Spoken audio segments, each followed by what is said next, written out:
بسم اللہ الرحمن الرحیم۔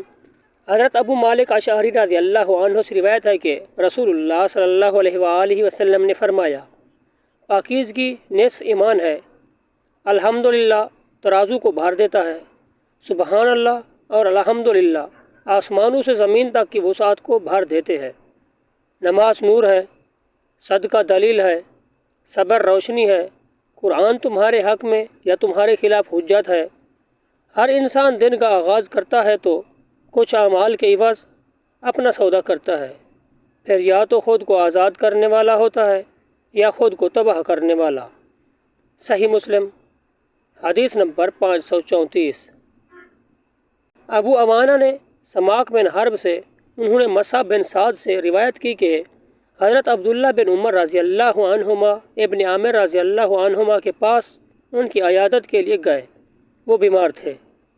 ابن عامر رضی اللہ عنہما نے کہا، ابن عمر کیا آپ میرے لیے اللہ تعالیٰ سے دعا نہیں کریں گے؟ انہوں نے کہا، میں نے رسول اللہ صلی اللہ علیہ وآلہ وسلم سے سنا، آپ نے فرمایا، نماز پاکیزگی کے بغیر قبول نہیں ہوتی، نہ صدقہ نہ حق حاصل کیے ہوئے مال سے قبول ہوتا ہے، اور آپ بصرہ کے حاکم رہ چکے ہیں، مبادا آپ کے پاس کوئی ایسا مال آ گیا ہو۔ صحیح مسلم حدیث نمبر 535۔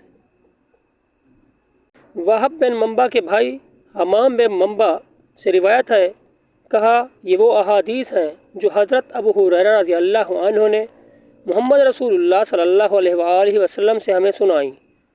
پھر انہوں نے کچھ احادیث کا تذکرہ کیا، ان میں سے یہ بھی تھی، رسول اللہ صلی اللہ علیہ وآلہ وسلم نے فرمایا، تم میں سے جب کوئی بے وضو ہو جائے تو اس کی نماز قبول نہیں ہوتی یہاں تک کہ وضو کرے۔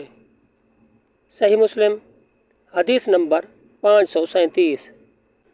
اللہ تعالیٰ سے دعا ہے کہ وہ ہمیں ان پیاری احادیث پر عمل کرنے کی توفیق عطا فرمائے، آمین۔